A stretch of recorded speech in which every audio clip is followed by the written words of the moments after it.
ਅਕਾਲ channel ਨੂੰ subscribe ਕਰੋ। ਨਵੀਂ ਵੀਡੀਓਜ਼ ਦੀ ਨੋਟੀਫਿਕੇਸ਼ਨ ਦੇ ਲਈ ਬੈਲ ਆਈਕਨ ਨੂੰ ਕਲਿੱਕ ਕਰਨਾ ਨਾ ਭੁੱਲਣਾ। 2009 ਦੇ ਵਿੱਚ ਗੁਰਬਚਨ ਸਿੰਘ ਜੀ ਹੋਰਾਂ ਨੇ ਇੱਕ ਹੁਕਮਨਾਮਾ ਜਾਰੀ ਕੀਤਾ ਸੀ ਸਾਡੀ ਬੇਨਤੀ ਤੇ ਵੀ ਇਹ ਦਰਬਾਰ ਸਾਹਿਬ ਦੀ ਕਾਪੀ ਹੈ ਤੇ ਉਹਨਾਂ ਨੇ ਉਹਦੇ 'ਚ ਆਦੇਸ਼ ਕੀਤੇ ਸੀ ਵੀ ਇਹਦੇ 'ਚ 100 ਅਮੈਂਡਮੈਂਟਸ ਨੇ ਜਿਹੜੀਆਂ ਇਹ ਤਬਦੀਲੀਆਂ ਕਰ ਦਿੱਤੀਆਂ ਜਾਣ।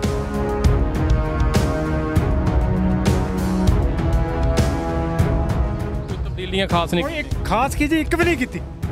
ਆਰਜੀ ਬਰਾਂਡੇ ਤੋਂ ਸਿਵਾਏ ਕੁਝ ਵੀ ਨਹੀਂ। ਢੀਂਡਸਾ ਸਾਹਿਬ ਬਿਆਨ ਮੁੱਕਰਦੇ ਨੇ, ਕਦੇ ਕੁਝ ਕਹਿੰਦੇ ਨੇ ਤੇ ਕਦੇ ਕੁਝ ਕਹਿੰਦੇ ਨੇ।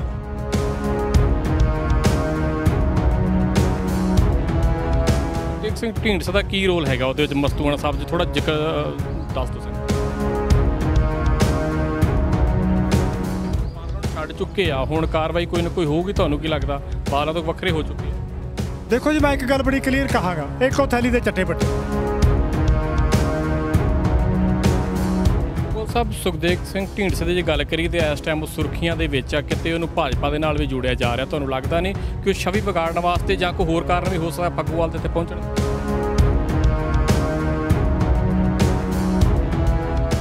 ਉਦੋਂ ਸੀ ਵੀ ਧਰਮ ਜਿਹੜਾ ਸਿਰ ਤੇ ਹੁੰਦਾ ਸੀ, ਸਾਡੇ ਰਾਜਨੀਤੀ ਜੁੱਤੀ ਦੀ ਨੋਕ ਤੇ ਸੀ, ਨਵਾਬੀਆਂ ਜੁੱਤੀ ਦੀ ਨੋਕ ਤੇ ਰੱਖੀਆਂ ਸੀ। ਲੇਕਿਨ ਅਫਸੋਸ ਤੇ ਮੇਰਾ ਸ਼ਰਮ ਨਾਲ ਸਿਰ ਚੁੱਕਦਾ ਅੱਜ ਦੇ ਪੰਥਕ ਲੀਡਰਾਂ ਤੇ ਕਿ ਉਹਨਾਂ ਨੇ ਰਾਜਨੀਤੀ ਸਿਰ ਤੇ ਰੱਖ ਲਈ ਤੇ ਧਰਮ ਨੂੰ ਰੋਲਣ ਦੀਆਂ ਗੱਲਾਂ ਕਰਦੇ ਨੇ।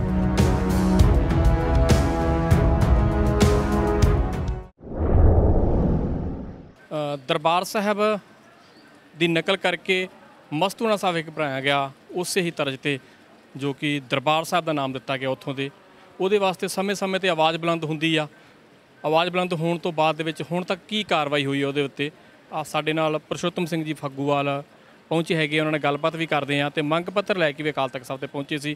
ਕੀ ਕਾਰਨ ਉਹਨਾਂ ਨੂੰ ਸਮੇਂ-ਸਮੇਂ 'ਤੇ ਮੰਗ ਪੱਤਰ ਦੇਣਾ ਪੈ ਰਿਹਾ ਤੇ ਉਹ ਜਿਹੜੀ ਬਿਲਡਿੰਗ ਬਣਾਈ ਗਈ ਸੀ ਉੱਥੇ, ਕਿਉਂਕਿ ਦਰਬਾਰ ਸਾਹਿਬ ਦੀ ਜੇ ਆਪਾਂ ਗੱਲ ਕਰੀਏ ਸੇਮ ਨਕਲ ਇਹੋ ਹੀ ਕਾਪੀ ਉੱਥੇ ਕੀਤੀ ਗਈ ਸੀ। ਉਸ ਤੋਂ ਬਾਅਦ ਸਿੰਘ ਸਾਹਿਬ ਵੱਲੋਂ ਇੱਕ ਆਦੇਸ਼ ਵੀ ਜਾਰੀ ਕੀਤਾ ਗਿਆ ਸੀ। ਉਹ ਆਦੇਸ਼ ਦੀ ਕਿੰਨੀ ਕੁ ਪਾਲਣਾ ਹੋਈ ਹੈ, ਇਹਦੇ ਬਾਰੇ ਵੀ ਆਪਾਂ ਗੱਲਬਾਤ ਕਰਾਂਗੇ। ਪਹਿਲਾਂ ਫਤਿਹ ਸਾਂਝ ਪਾਉਂਦੇ ਭਾਈ ਸਾਹਿਬ। ਵਾਹਿਗੁਰੂ ਜੀ ਕਾ ਖਾਲਸਾ, ਵਾਹਿਗੁਰੂ ਜੀ ਕੀ ਫਤਿਹ ਜੀ। ਸਭਾ ਸਪੈਸ਼ਲ ਤੌਰ ਤੇ ਤੁਸੀਂ ਅਕਾਲ ਤਖਤ ਸਾਹਿਬ 'ਤੇ ਪਹੁੰਚੇ ਹੈਗੇ ਆ, ਕੀ ਮੰਗ ਆ ਤੁਹਾਡੀ? ਮੈਂ ਸਪੈਸ਼ਲ ਤੌਰ ਤੇ 2009 ਦੇ ਵਿੱਚ ਵੀ ਪਹੁੰਚਿਆ ਸੀ ਅਕਾਲ ਤਖਤ ਸਾਹਿਬ ਦੇ ਉੱਤੇ, ਮੰਗ ਪੱਤਰ ਨਹੀਂ ਬੇਨਤੀ ਪੱਤਰ ਲੈ ਕੇ, ਕਿਉਂਕਿ ਮੈਂ ਗੁਰੂ ਦਾ ਸਿੱਖ ਹਾਂ। ਅਕਾਲ ਤਖਤ ਨੂੰ ਬੇਨਤੀ ਕੀਤੀ ਜਾ ਸਕਦੀ ਹੈ। 2009 ਦੇ ਵਿੱਚ ਗੁਰਬਚਨ ਸਿੰਘ ਜੀ ਹੋਰਾਂ ਨੇ ਇੱਕ ਹੁਕਮਨਾਮਾ ਜਾਰੀ ਕੀਤਾ ਸੀ ਸਾਡੀ ਬੇਨਤੀ ਤੇ ਵੀ ਇਹ ਹੂਬਹੂ ਦਰਬਾਰ ਸਾਹਿਬ ਅੰਮ੍ਰਿਤਸਰ ਦੀ ਕਾਪੀ ਹੈ। ਮੈਂ ਨਹੀਂ ਕਹਿੰਦਾ, ਇਹ ਸ੍ਰੀ ਅਕਾਲ ਤਖਤ ਸਾਹਿਬ ਦਾ ਹੁਕਮਨਾਮਾ ਕਹਿੰਦਾ 20/6/2009 ਦਾ ਵੀ ਇਹ ਦਰਬਾਰ ਸਾਹਿਬ ਦੀ ਕਾਪੀ ਹੈ ਤੇ ਉਹਨਾਂ ਨੇ ਉਹਦੇ 'ਚ ਆਦੇਸ਼ ਕੀਤੇ ਸੀ ਵੀ ਇਹਦੇ 'ਚ 100 ਅਮੈਂਡਮੈਂਟਸ ਨੇ ਜਿਹੜੀਆਂ ਇਹ ਤਬਦੀਲੀਆਂ ਕਰ ਦਿੱਤੀਆਂ ਜਾਣ। ਲੇਕਿਨ ਢੀਂਡਸਾ ਸਾਹਿਬ ਢਾਉਣ ਦੀਆਂ ਗੱਲਾਂ, ਲੋਕਾਂ ਨੂੰ ਹਿਪਨੋਟਾਈਜ਼ ਕਰਕੇ ਭੜਕਾਉਣ ਦੀਆਂ ਗੱਲਾਂ ਕਰਦੇ ਨੇ। ਉਸ ਹੁਕਮਨਾਮੇ ਦੇ ਵਿੱਚ ਕਿਤੇ ਵੀ ਢਾਉਣ ਦੀ ਗੱਲ ਨਹੀਂ ਕੀਤੀ। ਉਹਦੇ ਵਿੱਚ ਅਮੈਂਡਮੈਂਟਾਂ ਕਰਕੇ ਤਬਦੀਲੀਆਂ ਕਰਨ ਦੀ ਗੱਲ ਕੀਤੀ ਗਈ ਹੈ। ਸਰੋਵਰ ਪੂਰ ਦਿੱਤਾ ਜਾਵੇ, ਕਿਉਂਕਿ ਉੱਥੇ ਦੇ ਜਿਹੜੇ ਪ੍ਰਬੰਧਕ ਨੇ ਉਹ RSS ਦੇ ਜੂੜੇ ਥੱਲੇ ਕੰਮ ਕਰ ਰਹੇ ਨੇ। ਮਾਲਵੇ ਦੀ ਧਰਤੀ ਦੇ ਉੱਤੇ ਉਹਨਾਂ ਨੇ ਨਾਂ ਵੀ ਦਿੱਤਾ ਇਸ ਨੂੰ ਮਾਲਵੇ ਦਾ ਹਰਮੰਦਰ। ਜਦੋਂ ਅਸੀਂ 2009 ਦੇ ਵਿੱਚ ਇਸ ਮੂਵਮੈਂਟ ਦੇ ਵਿੱਚ ਆਏ ਤਾਂ ਉਸ ਮੂਵਮੈਂਟ ਦੇ ਵਿੱਚ ਥਾਂ ਦੇ ਉੱਤੇ ਇੱਕ ਨੇਮ ਪਲੇਟਾਂ ਲੱਗੀਆਂ ਸੀ ਪੱਥਰ 'ਤੇ ਉੱਕਰ ਕੇ, ਮਾਲਵੇ ਦਾ ਹਰਮੰਦਰ, ਜੋ ਕਿ ਸੰਤ ਆਤਤ ਸਿੰਘ ਜੀ ਦੇ ਅਸਥਾਨ ਦੇ ਉੱਤੇ ਇੱਕ ਬਹੁਤ ਵੱਡਾ ਕਲੰਕ ਸੀ। ਲੇਕਿਨ ਜਦੋਂ ਮੂਵਮੈਂਟ ਚੱਲੀ, ਮੇਰੀ ਵੱਡੀ ਪ੍ਰਾਪਤੀ ਹੈ, ਦਾਸ ਸੰਗਤ ਦੀ ਸਾਡੀ ਦੀ ਬਹੁਤ ਵੱਡੀ ਪ੍ਰਾਪਤੀ ਹੈ ਕਿ ਉਹਨਾਂ ਨੂੰ ਮਜਬੂਰ ਹੋ ਕੇ ਉੱਥੋਂ ਉਹ ਹਟਾਉਣੀਆਂ ਪਈਆਂ। ਅਤੇ ਉਸ ਤੋਂ ਉਪਰੰਤ ਲੇਕਿਨ ਇਹਨਾਂ ਦਾ ਰਾਜਸੀ ਪ੍ਰਭਾਵ ਸੀ ਢੀਂਡਸਾ ਸਾਹਿਬ ਦਾ ਜਿਹੜਾ, ਉਹ ਬਹੁਤ ਜ਼ਿਆਦਾ ਹੈ। ਪਹਿਲਾਂ ਇਹ ਦੱਸੋ ਕਿ ਉਹਦੀਆਂ ਪ੍ਰਾਪਤੀਆਂ ਤਾਂ ਤੁਸੀਂ ਦੱਸ ਦਿੱਤੀਆਂ, ਜਿਹੜੀ ਬਿਲਡਿੰਗ ਦੀ ਅਕਾਲ ਤਖਤ ਸਾਹਿਬ ਦਾ ਹੁਕਮਨਾਮਾ ਜਾਰੀ, ਤਬਦੀਲੀਆਂ ਕੀਤੀਆਂ। ਤਬਦੀਲੀਆਂ ਕਿਹੜੀਆਂ ਕੀਤੀਆਂ? ਤਬਦੀਲੀ ਕੋਈ ਇੱਕ ਵੀ ਨਹੀਂ ਕੀਤੀ ਜੀ, ਸਿਵਾਏ ਆਰਜੀ ਬਰਾਂਡਾ। ਜਿਵੇਂ ਹਿੰਦੂ ਮੱਤ ਦੇ ਵਿੱਚ ਪ੍ਰਗਟ ਕਰਨ ਦੀ ਇੱਕ ਪਾਲਿਸੀ ਆਉਂਦੀ ਹੈ ਵੀ ਮੂਰਤੀ ਪ੍ਰਗਟ ਹੋ ਗਈ, ਦਰਬਾਰ ਸਾਹਿਬ ਦੀ ਨਕ ਤਰਜ਼ ਦੇ ਉੱਤੇ ਜਿਹੜਾ ਬਣਾਇਆ, ਉੱਥੇ ਬਰਾਂਡਾ ਬਣਾਤਾ ਉਹਦੇ ਆਲੇ ਦੁਆਲੇ। ਹਰ ਕੀ ਪੌੜੀ ਨੂੰ ਤੋੜਨ ਦੀ ਗੱਲ ਕੀਤੀ, ਸਰੋਵਰ ਨੂੰ ਪੂਰਨ ਦੀ ਗੱਲ ਕੀਤੀ। ਜਿਹੜਾ ਬਰਾਂਡਾ ਜਿਹਦੇ ਵਿੱਚ ਦੀ ਪੈਦਲ ਜਾਂਦੇ ਹਾਂ ਆਪਾਂ, ਜਿਵੇਂ ਦਰਬਾਰ ਸਾਹਿਬ 'ਤੇ ਆਪਾਂ ਜਾਂਦੇ ਹਾਂ, ਜਿਹੜੀ ਜਾਣ ਦੇ ਲਈ ਰਸਤਾ ਜਿਹੜਾ ਪੁਲ ਬਣਾਇਆ ਸੀ, ਉਹਨੂੰ ਤੋੜਨ ਦੀ ਗੱਲ ਕੀਤੀ ਗਈ। ਲੇਕਿਨ ਇੱਕ ਆਰਜੀ ਬਰਾਂਡਾ ਬਣਾ ਕੇ ਵੀ ਆਰਜੀ ਬਰਾਂਡਾ ਜਦੋਂ ਮਰਜ਼ੀ ਤੋੜ ਦਿਓ ਅਤੇ ਪ੍ਰਗਟ ਹੋ ਜਾਊਗਾ। ਕੋਈ ਤਬਦੀਲੀਆਂ ਖਾਸ ਨਹੀਂ ਕੀਤੀਆਂ? ਖਾਸ ਕੀ ਜੀ, ਇੱਕ ਵੀ ਨਹੀਂ ਕੀਤੀ। ਆਰਜੀ ਬਰਾਂਡੇ ਤੋਂ ਸਿਵਾਏ ਕੁਝ ਵੀ ਨਹੀਂ। ਢੀਂਡਸਾ ਸਾਹਿਬ ਬਿਆਨ ਮੁੱਕਰਦੇ ਨੇ, ਕਦੇ ਕੁਝ ਕਹਿੰਦੇ ਨੇ ਤੇ ਕਦੇ ਕੁਝ ਕਹਿੰਦੇ ਨੇ। ਸੁਖਦੇਵ ਸਿੰਘ ਢੀਂਡਸਾ ਦਾ ਕੀ ਰੋਲ ਹੈਗਾ ਉਹਦੇ ਵਿੱਚ ਮਸਤੂਆਣਾ ਸਾਹਿਬ 'ਚ? ਥੋੜਾ ਜ਼ਿਕਰ ਦੱਸ ਦਿਓ ਸੰਗਤਾਂ। ਸਰਦਾਰ ਸੁਖਦੇਵ ਸਿੰਘ ਜੀ ਢੀਂਡਸਾ ਇੱਕ ਬਹੁਤ ਹੀ ਝੂਠੇ ਆਦਮੀ ਨੇ। ਕਿਉਂਕਿ ਉਹ ਹਰੇਕ ਸਟੇਟਮੈਂਟ ਬਦਲਦੇ ਨੇ। ਉਹਦਾ ਕਾਰਨ ਹੈ, ਕਦੇ ਉਹ ਕਹਿੰਦੇ ਨੇ ਮੈਂ ਸੰਤ ਅਰਤਾ ਸਿੰਘ ਟਰੱਸਟ ਦੇ ਚੇਅਰਮੈਨ ਆ, ਅਖਬਾਰਾਂ ਦੀ ਜ਼ਮਾਨੀ ਮੇਰੇ ਨਾਲ ਵੀਡੀਓ ਨੇ, ਮੇਰੀ ਸਾਈਟ 'ਤੇ ਜਾ ਕੇ ਦੇਖ ਸਕਦਾ ਹਾਲਾ। ਕਦੇ ਉਹ ਕਹਿੰਦੇ ਨੇ ਮੈਂ ਇਹ ਟਰੱਸਟ ਦਾ ਚੇਅਰਮੈਨ ਆ, ਮੈਂ ਅਕਾਲ ਕਾਲਜ ਕੌਂਸਲ ਦਾ ਚੇਅਰਮੈਨ ਨਹੀਂ। ਉਹਨਾਂ ਨੇ ਧੱਕੇ ਨਾਲ ਕਬਜ਼ਾ ਕੀਤਾ ਹੋਇਆ, ਹੋਰਸੀ ਵੇਲੇ ਕਬਜ਼ਾ ਕੀਤਾ ਆਪਣੀ ਰਾਜਸੀ ਸ਼ਕਤੀ ਦਾ। ਬਾਦਲਾਂ ਦੇ ਸਿਰ ਤੇ ਕਬਜ਼ਾ ਕੀਤਾ ਹੋਇਆ। 10 ਸਾਲ ਮੇਰੇ ਸੰਘਰਸ਼ ਨੂੰ ਉਹ ਕੁਚਲਦੇ ਰਹੇ ਨੇ ਇਸ ਗੱਲ 'ਤੇ। ਅਤੇ ਅੱਜ ਵੀ ਮੇਰੀ ਇਹੀ ਲੜਾਈ ਹੈ, ਮੈਂ ਕੋਈ ਬਾਦਲਾਂ ਦਾ ਸਿੱਖ ਨਹੀਂ, ਮੈਂ ਬਾਦਲਾਂ ਦੀ ਸਾਈਡ ਨਹੀਂ ਲੈਣੀ।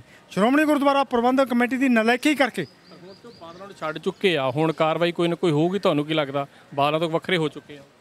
ਦੇਖੋ ਜੀ, ਮੈਂ ਇੱਕ ਗੱਲ ਬੜੀ ਕਲੀਅਰ ਕਹਾਂਗਾ, ਇੱਕੋ ਥੈਲੀ ਦੇ ਚੱਟੇ ਬੱਟੇ ਨੇ। ਇੱਥੇ ਉਹਨਾਂ ਦਾ ਰਾਜਸੀ ਪ੍ਰਭਾਵ ਹੈ, ਉਹ ਕਿੰਨਾ ਕੁ ਉਹ 'ਤੇ ਅਮਲ ਕਰਦੇ ਨੇ। ਲੇਕਿਨ ਇੱਕ ਮੈਨੂੰ ਯਕੀਨ ਆ ਗੁਰੂ ਰਾਮਦਾਸ ਤੇ ਗੁਰੂ ਕਲਗੀਧਰ ਪਾਤਸ਼ਾਹ 'ਤੇ, ਵੀ ਸਾਡੇ ਇਲਾਕੇ ਦੇ ਵੀ ਇੱਕ ਲੋਕ ਲਹਿਰ ਬਣ ਚੁੱਕੀ ਹੈ। ਅਸੀਂ ਇਲਾਕੇ ਦੇ ਲੋਕ ਇਕੱਠੇ ਹੋ ਕੇ ਇਹ ਜਿਹੜਾ ਅਕਾਲ ਤਖ਼ਤ ਸਾਹਿਬ ਦਾ ਹੁਕਮਨਾਮਾ ਹੈ ਉਹਨੂੰ ਜ਼ਰੂਰ ਲਾਗੂ ਕਰਾਵਾਂਗੇ। ਭਗਵਲ ਸਾਹਿਬ, ਸੁਖਦੇਵ ਸਿੰਘ ਢੀਂਡਸੇ ਦੀ ਜੇ ਗੱਲ ਕਰੀਏ ਤਾਂ ਇਸ ਟਾਈਮ ਉਹ ਸੁਰਖੀਆਂ ਦੇ ਵਿੱਚ ਆ, ਕਿਤੇ ਉਹਨੂੰ ਭਾਜਪਾ ਦੇ ਨਾਲ ਵੀ ਜੋੜਿਆ ਜਾ ਰਿਹਾ। ਤੁਹਾਨੂੰ ਲੱਗਦਾ ਨਹੀਂ ਕਿ ਉਹ ਛਵੀ ਵਿਗਾੜਨ ਵਾਸਤੇ ਜਾਂ ਕੋਈ ਹੋਰ ਕਾਰਨ ਵੀ ਹੋ ਸਕਦਾ ਫੱਗੂਵਾਲ ਦੇ ਇੱਥੇ ਪਹੁੰਚਣ ਦਾ? ਮੈਂ 2009 ਦੇ ਵਿੱਚ ਆਇਆ, ਬੇਨਤੀ ਪੱਤਰ ਕੀਤੇ, ਉਦੋਂ ਬਾਦਲ ਸਾਹਿਬ ਤੇ ਢੀਂਡਸਾ ਸਾਹਿਬ ਇਕੱਠੇ ਸੀ। ਢੀਂਡਸਾ ਸਾਹਿਬ ਦੀ ਛਵੀ ਵਿਗੜਨ ਤੋਂ ਰੋਕਣ ਦੇ ਲਈ ਸਰਦਾਰ ਬਾਦਲ ਨੇ ਯਤਨ ਕੀਤੇ। ਅੱਜ ਤੱਕ ਹੁਕਮਨਾਮਾ ਲਾਗੂ ਨਹੀਂ ਹੋਣ ਦਿੱਤਾ ਸ਼੍ਰੋਮਣੀ ਕਮੇਟੀ ਤੋਂ। ਪਰ ਅੱਜ ਤੇ ਉੱਪਰ ਉਹਨਾਂ ਦੀ ਹੋਰ ਵੀ ਸਿਆਸੀ ਪੈਂਟ ਬਣ ਰਹੀ ਆ, ਲੱਗਦਾ ਉਹ ਲਾਗੂ ਹੋਊਗਾ ਹੁਣ ਵਾਲਾ? ਸਿਆਸੀ ਪੈਂਟ ਗੁਰੂ ਰਾਮਦਾਸ ਦੇ ਦਰਬਾਰ ਤੋਂ ਮਿਲਦੀ ਹੈ, ਬਰਾਬਰੀ ਕਰਨ ਵਾਲਿਆਂ ਨੂੰ ਕਦੇ ਨਹੀਂ ਮਿਲਦੀ। ਪਿਰਥੀ ਨੂੰ ਕਿੱਥੇ ਸਿਆਸੀ ਪੈਂਟ ਮਿਲੀ ਆ? ਪਿਰਥੀ ਨੂੰ ਗੁਰੂ ਦੇ ਦਰਬਾਰ ਦੇ ਬਰਾਬਰਤਾ ਕਰਨ ਵਾਲੇ ਨੂੰ ਕਿੱਥੇ ਸਥਾਨ ਮਿਲਿਆ? ਨਹੀਂ ਮਿਲੇਗਾ ਢੀਂਡਸਾ ਸਾਹਿਬ ਨੂੰ, ਇਹ ਦਰ 'ਤੇ ਢੋਈ ਨਹੀਂ ਮਿਲੇਗੀ, ਇਹ ਮੇਰਾ ਮੰਨਣਾ। ਅਤੇ ਜਿੱਥੋਂ ਤੱਕ ਉਹਨਾਂ ਦੀ ਗੱਲ ਹੈ, ਇਹ ਰਾਜਸੀ ਪ੍ਰਭਾਵ ਮੈਂ ਕਹਿੰਦਾ ਜੰਮ ਕੇ ਰਾਜਨੀਤੀ ਕਰਨ, ਮੈਨੂੰ ਕੋਈ ਇਤਰਾਜ਼ ਨਹੀਂ, ਮੈਨੂੰ ਕੋਈ ਇਤਰਾਜ਼ ਨਹੀਂ। ਰਾਜਨੀਤੀ ਕਰਨ, ਕੁਰਸੀਆਂ ਹੰਡਾਉਣ, ਪਰ ਜਿਹੜੇ ਗੁਰੂ ਦੇ ਦਰਬਾਰ ਦੇ ਵਿੱਚੋਂ ਤੁਸੀਂ ਮੰਨਤਾਂ ਮਨਾ ਕੇ, ਬੇਨਤੀਆਂ ਕਰਕੇ, ਤੁਸੀਂ ਸਿਰ ਝੁਕਾ ਕੇ ਰਾਜਨੀਤੀ ਦੀ ਗੱਲ ਕਰਦੇ ਹੋ, ਰਾਜਨੀਤੀ ਪ੍ਰਾਪਤ ਕਰਦੇ ਹੋ, ਕੁਰਸੀਆਂ ਪ੍ਰਾਪਤ ਕਰਦੇ ਹੋ, ਘੱਟੋ ਘੱਟ ਸ਼ਰਮ ਕਰੋ ਇਸ ਗੱਲ ਦੇ ਲਈ ਵੀ ਉਹਦੀ ਬਰਾਬਰਤਾ ਨਾ ਕਰੋ। ਗੋਲਕਾ ਖਾ ਲਓ, ਸਾਨੂੰ ਕੋਈ ਇਤਰਾਜ਼ ਨਹੀਂ, ਪੈਸਾ ਖਾ ਲਓ, ਕੋਈ ਇਤਰਾਜ਼ ਨਹੀਂ, ਹੋਰ ਗੱਲਾਂ ਘੱਟ ਜਾਣ, ਕੋਈ ਇਤਰਾਜ਼ ਨਹੀਂ, ਸਿੱਖ ਪੰਥ ਕਮਜ਼ੋਰ ਹੋ ਜਾਊਗਾ, ਕੋਈ ਚੱਕਰ ਨਹੀਂ। ਲੇਕਿਨ ਜੇ ਗੁਰੂ ਦੇ ਰਾਮਦਾਸ ਦੀ ਬਰਾਬਰਤਾ, ਦਰਬਾਰ ਸਾਹਿਬ ਦੀ ਬਰਾਬਰੀ ਪੰਜਾਬ ਦੀ ਧਰਤੀ ਦੇ ਹਿੱਕ ਦੇ ਉੱਤੇ ਹੋ ਜੇ, ਮਰ ਜਾਣਾ ਚਾਹੀਦਾ ਇਹ ਰਾਜਨੀਤਿਕ ਲੋਕਾਂ ਨੂੰ। ਆਪਣੇ ਆਪ ਮੈਂ ਇਹ ਕਹਾਂਗਾ ਵੀ ਜ਼ਹਿਰ ਖਾ ਕੇ ਮਰ ਜਾਣਾ, ਮੋਹਰਾ ਚੱਟ ਕੇ ਮਰ ਜਾਣਾ ਚਾਹੀਦਾ। ਅੱਜ ਤੁਸੀਂ ਪਹੁੰਚੇ ਹੋ ਫਿਰ ਅਕਾਲ ਤਖ਼ਤ ਸਾਹਿਬ ਤੇ 2009 ਤੇ ਤੁਸੀਂ ਅਕਾਲ ਤਖ਼ਤ ਸਾਹਿਬ ਪਹੁੰਚੇ ਹੋ। ਉਸ ਇਲਾਕੇ ਦੇ ਵਿੱਚ ਗੋਬਿੰਦ ਸਿੰਘ ਲੌਂਗੋਵਾਲ ਬੈਠੇ ਹੈਗੇ ਆ, ਪ੍ਰਧਾਨ ਸ਼੍ਰੋਮਣੀ ਗੁਰਦੁਆਰਾ ਪ੍ਰਬੰਧਕ ਕਮੇਟੀ ਦੇ।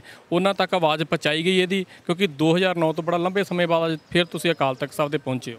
ਮੈਂ ਦੂਰ ਨਾ ਜਾਵਾਂ, ਪਿਛਲੇ 2 ਮਹੀਨੇ ਹੋਏ ਆ, ਕਰੋਨਾ ਤੋਂ ਪਹਿਲਾਂ ਦੀ ਗੱਲ। ਮੈਂ ਗੋਬਿੰਦ ਸਿੰਘ ਲੌਂਗੋਵਾਲ ਦੇ ਕੈਂਬੋਵਾਲ ਸਾਹਿਬ ਜਿਹੜਾ ਸਥਾਨ ਹੈ ਜਿੱਥੇ ਆਪਣਾ ਦਫ਼ਤਰ ਚੱਲਦਾ, ਜਿੱਥੇ ਇਹਨਾਂ ਦਾ ਸੰਗਰੂਰ ਦੇ ਵਿੱਚ, ਮੈਂ ਉੱਥੇ ਬਕਾਇਦਾ ਆਪਣੇ ਸਾਥੀਆਂ ਨੂੰ ਲੈ ਕੇ ਧਰਨਾ ਦਿੱਤਾ, ਮੂਲ ਮੰਤਰ ਦੇ ਜਾਪ ਕੀਤੇ ਅਤੇ ਇਹਨਾਂ ਨੂੰ ਮੰਗ ਪੱਤਰ ਦਿੱਤਾ। ਉਸ ਤੋਂ ਪਹਿਲਾਂ ਜਦੋਂ ਇਹ ਫਿਰ ਪ੍ਰਧਾਨ ਚੁਣੇ ਗਏ, ਤੁਹਾਡੀ ਪ੍ਰੈਸ ਦੇ ਸਾਰਿਆਂ ਦੇ ਸਾਹਮਣੇ ਹੀ ਇੱਥੇ ਦੀ ਗੱਲ ਹੈ, ਮੈਂ ਇੱਥੇ ਆ ਕੇ ਧਰਨਾ ਦਿੱਤਾ ਉਹਨਾਂ ਦੀ ਚੋਣ ਵਾਲੇ ਦਿਨ। ਮੈਂ ਉਦੋਂ ਪਹਿਲਾਂ ਇੱਕ ਪ੍ਰੈਸ ਰਿਲੀਜ਼ ਛਪੀ ਸੀ ਮੇਰੀ ਵੀ ਮੈਂ ਗੋਬਿੰਦ ਸਿੰਘ ਲੌਂਗੋਵਾਲ ਨੂੰ ਚੂੜੀਆਂ ਭੇਟ ਕਰਾਂਗਾ। ਇਸ ਤੋਂ ਵੱਧ ਮੈਂ ਕੀ ਕਹਿ ਸਕਦਾ? ਪੰਜਾਬੀ ਟ੍ਰਿਬਿਊਨ ਨੇ ਬੜੇ ਵੱਡੇ ਪੱਧਰ 'ਤੇ ਨਸ਼ਰ ਕੀਤੀ ਸੀ ਵੀ ਅਸੀਂ ਚੂੜੀਆਂ ਭੇਟ ਕਰਾਂਗੇ, ਲੇਕਿਨ ਪੰਥ ਦੀ ਸਰਮੌਰ ਜਥੇਬੰਦੀ ਹੈ, ਮੈਨੂੰ ਸ਼ਰਮ ਆਈ ਇਸ ਗੱਲ 'ਤੇ ਵੀ ਮੈਂ ਯਾਰ ਮੇਰੇ ਕੌੜੇ ਲਫ਼ਜ਼ ਨੇ, ਮੈਂ ਉਹਨਾਂ ਲਫ਼ਜ਼ਾਂ 'ਤੇ ਫਿਰ ਪੜਦਾ ਪਿਆ। ਪਰ 9 ਤੋਂ ਲੈ ਕੇ ਹੁਣ ਤੱਕ ਉਹਦੇ 'ਤੇ ਕੋਈ ਕਾਰਵਾਈ ਨਹੀਂ ਹੁੰਦੀ। ਅੱਜ ਫਿਰ ਤੁਸੀਂ ਅਕਾਲ ਤਖ਼ਤ ਸਾਹਿਬ 'ਤੇ ਫਿਰ ਪਹੁੰਚੇ ਹੋ, ਹੁਣ ਕੀ ਆਸ ਰੱਖਦੇ ਹੋ ਅਕਾਲ ਤਖ਼ਤ ਸਾਹਿਬ ਤੋਂ? ਅਕਾਲ ਤਖ਼ਤ ਸਾਹਿਬ ਤੋਂ ਸਾਨੂੰ ਪੂਰੀ ਆਸ ਹੈ ਜੀ, ਜਿੰਨਾ ਚਿਰ ਸਵਾਸ ਨੇ ਅਕਾਲ ਤਖ਼ਤ ਮਹਾਨ ਹੈ। ਅਕਾਲ ਤਖ਼ਤ ਤੋਂ ਹਰੇਕ ਸਿੱਖ ਨੂੰ ਆਸ ਹੈ। ਭਗਵਲ ਸਾਹਿਬ, 2009 ਦਾ ਹੁਕਮਨਾਮਾ ਕਿਉਂ ਨਹੀਂ ਤੁਸੀਂ ਦੁਬਾਰਾ ਜਾਰੀ ਕਰਵਾ ਕੇ ਉਹਦੇ ਉੱਤੇ ਅਮਲ ਕਰਵਾਉਣ ਦੀ ਕੋਸ਼ਿਸ਼ ਕਰਦੇ? SGPC ਨੁਮਾਇੰਦੇ ਤੁਹਾਡੇ ਲਾਗੇ ਰਹਿੰਦੇ ਆ, SGPC ਮੈਂਬਰ ਸਾਹਿਬਾਨ ਉਹ ਇਲਾਕੇ 'ਚ ਹੋਣਗੇ। ਤੁਸੀਂ ਹੈਰਾਨ ਹੋਵੋਗੇ, ਮੈਂ ਕਰੋਨਾ ਤੋਂ ਪਹਿਲਾਂ ਗੁਰਦੁਆਰਾ ਸਾਹਿਬ ਸੰਗਰੂਰ ਦੇ ਵਿੱਚ ਇੱਕ ਧਰਨੇ 'ਤੇ ਬੈਠ ਗਿਆ। 10 ਦਿਨ ਮੈਂ ਭੁੱਖ ਹੜਤਾਲ 'ਤੇ ਬੈਠਿਆ। ਮੈਂ ਮੈਂਬਰ ਸਾਹਿਬਾਨ ਦਾ ਤੁਹਾਡਾ ਜਵਾਬ ਦੇ ਰਿਹਾ।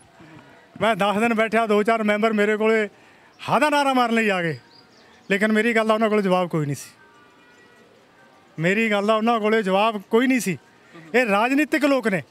ਸਿੱਖ ਦਾ ਫਰਜ਼ ਆ, ਪਹਿਲਾਂ ਸਾਡੇ ਸਿੱਖ ਸੀ ਜਿਹੜੇ ਪੁਰਾਤਨ ਸਿੱਖ ਸੀ, ਅੱਜ ਵੀ ਪਹਿਰਾ ਦੇ ਰਿਹਾ, ਹੋਰ ਲੋਕ ਦੇ ਰਹੇ, ਜਿਹੜੇ ਖੜੇ ਨੇ ਸਾਰੇ ਸਿੰਘ ਇਸ ਗੱਲ 'ਤੇ ਪਹਿਰਾ ਦੇ ਰਹੇ ਨੇ। ਅਤੇ ਉਦੋਂ ਸੀ ਵੀ ਧਰਮ ਜਿਹੜਾ ਸਿਰ 'ਤੇ ਹੁੰਦਾ ਸੀ, ਸਾਡੇ ਰਾਜਨੀਤੀ ਜੁੱਤੀ ਦੀ ਨੋਕ 'ਤੇ ਸੀ, ਨਵਾਬੀਆਂ ਜੁੱਤੀ ਦੀ ਨੋਕ 'ਤੇ ਰੱਖੀਆਂ ਸੀ। ਲੇਕਿਨ ਅਫਸੋਸ ਤੇ ਮੇਰਾ ਸ਼ਰਮ ਨਾਲ ਸਿਰ ਚੁੱਕਦਾ ਅੱਜ ਦੇ ਪੰਥਕ ਲੀਡਰਾਂ ਤੇ ਕਿ ਉਹਨਾਂ ਨੇ ਰਾਜਨੀਤੀ ਸਿਰ ਤੇ ਰੱਖ ਲਈ ਤੇ ਧਰਮ ਨੂੰ ਰੋਲਣ ਦੀਆਂ ਗੱਲਾਂ ਕਰਦੇ ਨੇ। ਲਾਸਟ ਦੇ ਵਿੱਚ ਫਿਰ ਮੈਂ ਉਸੇ ਗੱਲ ਤੇ ਆਉਂਗਾ ਕਿ 2009 'ਚ ਹੁਕਮਨਾਮਾ ਜਾਰੀ ਹੁੰਦਾ ਵਾ, ਹੁਣ ਉਹ ਦੁਬਾਰਾ ਤੁਹਾਨੂੰ ਲੱਗਦਾ ਕਿ ਹੁਕਮਨਾਮਾ ਜਾਰੀ ਹੋਊਗਾ ਜਾਂ 2009 ਵਾਲੇ ਹੁਕਮਨਾਮੇ ਤੇ ਜਾਰੀ ਹੋ ਕਰਕੇ ਜਿਹੜਾ ਹੋਇਆ ਵਾ ਉਹ 'ਤੇ ਕੋਈ ਅਮਲ ਹੋਣਾ ਚਾਹੀਦਾ? ਨਹੀਂ, ਦੁਬਾਰਾ ਹੁਕਮਨਾਮਾ ਜਾਰੀ ਕਰਨ ਦਾ ਤਾਂ ਕੋਈ ਰਾਹ ਹੀ ਨਹੀਂ ਰਹਿ ਗਿਆ ਜੀ, ਕੋਈ ਰਸਤਾ ਨਹੀਂ। ਸ੍ਰੀ ਅਕਾਲ ਤਖ਼ਤ ਸਾਹਿਬ ਕੋਲ ਮੇਰਾ ਗਿਆਨੀ ਗੁਰਬਚਨ ਸਿੰਘ ਨਾਲ ਲੰਬੀਆਂ ਮੀਟਿੰਗਾਂ ਹੋਈਆਂ ਨੇ, ਗਿਆਨੀ ਗੁਰਬਚਨ ਸਿੰਘ ਨਾਲ ਮੇਰੀਆਂ ਬਹੁਤ ਬੈਠ ਕੇ ਮੀਟਿੰਗਾਂ ਹੋਈਆਂ ਨੇ ਅੰਦਰ, ਤੇ ਉਹਨਾਂ ਨੇ ਵੀ ਕਿਹਾ ਸੀ ਕਿਉਂ ਨਹੀਂ ਹੋਈ ਫਿਰ ਉਹਨਾਂ ਦਿਨਾਂ 'ਚ ਕਾਰਵਾਈ ਨਹੀਂ? ਜੇ ਤੁਸੀਂ ਮਿਲ ਬੈਠ ਕੇ ਮੀਟਿੰਗਾਂ ਹੋਈਆਂ, ਕਾਰਵਾਈ ਕਿਉਂ ਨਹੀਂ? ਮੈਂ ਉਹੀ ਗੱਲ ਕਰ ਰਿਹਾ ਨਾ ਵੀ ਇਹਨਾਂ ਦੀ ਕਾਰਵਾਈ ਹੋਣ ਦੇ ਲਈ ਰਾਜਸੀ ਪ੍ਰਭਾਵ ਸੀ ਢੀਂਡਸਾ ਸਾਹਿਬ ਦਾ ਉੱਥੇ ਬਰਕਰਾਰ ਸੀ, ਤੇ ਲੇਕਿਨ ਸੰਗਤੀ ਪ੍ਰਭਾਵ ਸੀਗਾ ਜਿਹੜਾ, ਉਹ ਸੰਗਤੀ ਪ੍ਰਭਾਵ ਰਾਜਨੀਤਿਕ ਪ੍ਰਭਾਵ ਥੱਲੇ ਆ। ਲੰਬੇ ਸਮੇਂ ਤੋਂ ਪ੍ਰਧਾਨ ਵੀ ਹੈਗੇ ਆ ਸ਼ਾਇਦ ਗੁਰਦੁਆਰਾ ਮਸਤੂਆਣਾ ਸਾਹਿਬ ਦੇ, ਇੱਕ ਲੰਬੇ ਸਮੇਂ ਤੋਂ ਸੁਖਦੇਵ ਸਿੰਘ ਢੀਂਡਸਾ ਪ੍ਰਧਾਨ ਵੀ ਪ੍ਰਧਾਨ ਨਹੀਂ ਜੀ, ਕਸਟੋਡੀਅਨ ਨੇ, ਉਹ ਇੰਗਲਿਸ਼ ਦਾ ਲਫ਼ਜ਼ ਹੈ। ਉਹ ਜਿਹੜਾ ਟਰਸਟ ਦਾ ਪ੍ਰਧਾਨ ਹੁੰਦਾ ਉਹ ਕਸਟੋਡੀਅਨ ਹੁੰਦਾ। ਕਸਟੋਡੀਅਨ ਦਾ ਮਤਲਬ ਹੁੰਦਾ ਉਹਦੀ ਜੁਰਿਡਿਕਸ਼ਨ ਹੈ, ਜਿੰਨੀ ਜਿੱਥੇ ਜਿੱਥੇ ਪ੍ਰਾਪਰਟੀ ਉਹਦੀ 400 ਏਕੜ, ਉਹਦੇ ਵਿੱਚ ਕੌਣ ਕੀ ਕਰ ਰਿਹਾ, ਉਹ ਕਸਟੋਡੀਅਨ ਨੇ। ਆਏ ਜੇ ਚੇਅਰਮੈਨ ਉਹ ਕਸਟੋਡੀਅਨ ਬਣਦੇ ਨੇ ਕਾਨੂੰਨੀ ਤੌਰ ਤੇ, ਆਪਦੀ ਮਾਨਸਿਕਤਾ ਤੇ ਬੋਝ ਪਾ ਕੇ ਦੇਖਣ ਉਹ ਵੀ ਕੀ ਉਹ ਕਸਟੋਡੀਅਨ ਨਹੀਂ ਹੈਗੇ। 2009 ਤੋਂ ਬਾਅਦ ਕੀ ਉੱਥੇ ਕਾਰ ਸੇਵਾ ਚੱਲ ਨਹੀਂ ਰਹੀ? ਹੁਕਮਨਾਮਾ ਹੋਣ ਤੋਂ ਬਾਅਦ ਵੀ ਕਾਰ ਸੇਵਾ ਚੱਲ ਰਹੀ ਹੈ। ਸ਼ਰਮ ਨਾਲ ਮਰ ਜਾਣਾ ਚਾਹੀਦਾ। ਮੈਨੂੰ ਦੁਬਾਰਾ ਇਸ ਗੱਲ ਹੀ ਆਉਣਾ ਪਿਆ ਵੀ ਕਾਰ ਸੇਵਾ ਅੱਜ ਵੀ ਜਾਰੀ ਹੈ। ਜਿਹੜੇ ਦਰਬਾਰ ਸਾਹਿਬ ਦੀ ਤਰਜ਼ ਤੇ ਬਣਾਇਆ ਗਿਆ ਉੱਥੇ ਗੁਰਦੁਆਰਾ ਸਾਹਿਬ ਅਜੇ ਵੀ ਤਿਆਰ ਹੋ ਰਿਹਾ ਜਾਂ ਰੁਕਿਆ ਹੋਇਆ? ਹਜੇ ਵੀ ਚੱਲ ਰਿਹਾ, ਹਜੇ ਵੀ ਚੱਲ ਰਿਹਾ। ਥੋੜ੍ਹੇ ਦਿਨ ਹੋਏ ਮੇਰੇ ਨਾਲ ਢੀਂਡਸਾ ਸਾਹਿਬ ਦੀ ਇੱਕ YouTube ਚੈਨਲ ਤੇ D5 ਤੇ ਹੋਈ ਡਿਬੇਟ, ਉਹਦੇ ਵਿੱਚ ਮੈਨੂੰ ਬੜੇ ਅਪਲਫਜ਼ ਕਹੇ ਜੀ ਢੀਂਡਸਾ ਸਾਹਿਬ ਨੇ, ਦਿਮਾਗੀ ਸੰਤੁਲਨ ਗਵਾ ਬੈਠੇ ਨੇ ਉਹ। ਪੁਰਸ਼ੋਤਮ ਸਿੰਘ ਫੱਗੂਵਾਲ ਜੀ ਜੁੜੇ ਸਾਡੇ ਨਾਲ, ਉਹਨਾਂ ਨੇ ਸੁਖਦੇਵ ਸਿੰਘ ਢੀਂਡਸਾ ਤੇ ਨਿਸ਼ਾਨੇ ਸਾਧੇ ਆ। ਇੱਕੋ ਗੱਲ ਹੀ ਕੀਤੀ ਜਾ ਰਹੀ ਹੈ ਕਿ ਸੁਖਦੇਵ ਸਿੰਘ ਢੀਂਡਸਾ ਉਸ ਜਗ੍ਹਾ ਤੇ ਕਾਬਜ਼ ਆ ਤੇ ਸੁਖਦੇਵ ਸਿੰਘ ਢੀਂਡਸਾ ਨਹੀਂ ਚਾਹੁੰਦੇ ਕਿ ਉਹ ਜਿਹੜੀ ਦਰਬਾਰ ਸਾਹਿਬ ਦੀ ਤਰਜ਼ ਤੇ ਗੁਰਦੁਆਰਾ ਸਾਹਿਬ ਬਣਿਆ ਹੈਗਾ ਉਹਨੂੰ ਢਾਇਆ ਜਾਵੇ। ਵੇਖਦੇ ਹਾਂ ਜੇ 2009 ਦੇ ਵਿੱਚ ਹੁਕਮਨਾਮਾ ਜਾਰੀ ਹੋਇਆ ਸੀ ਉਸ ਹੁਕਮਨਾਮੇ ਤੇ ਅਮਲ ਹੁੰਦਾ ਵਾ ਜਾਂ ਅੱਜ ਦੁਬਾਰਾ ਪੁਰਸ਼ੋਤਮ ਸਿੰਘ ਫੱਗੂਵਾਲ ਜਿਹੜੇ ਕਿਤੇ ਦੁਬਾਰਾ ਮੰਗ ਪੱਤਰ ਲੈ ਕੇ ਪਹੁੰਚੇ ਹੈਗੇ ਆ, ਇਹ 'ਤੇ ਕਿੰਨੀ ਕਾਰਵਾਈ ਹੁੰਦੀ ਆ। ਵਾਹਿਗੁਰੂ ਜੀ ਕਾ ਖਾਲਸਾ, ਵਾਹਿਗੁਰੂ ਜੀ ਕੀ ਫਤਿਹ। ਅਕਾਲ ਚੈਨਲ ਨੂੰ ਸਬਸਕ੍ਰਾਈਬ ਕਰੋ। ਨਵੀਂ ਵੀਡੀਓਜ਼ ਦੀ ਨੋਟੀਫਿਕੇਸ਼ਨ ਦੇ ਲਈ ਬੈਲ ਆਈਕਨ ਨੂੰ ਕਲਿੱਕ ਕਰਨਾ ਨਾ ਭੁੱਲਣਾ।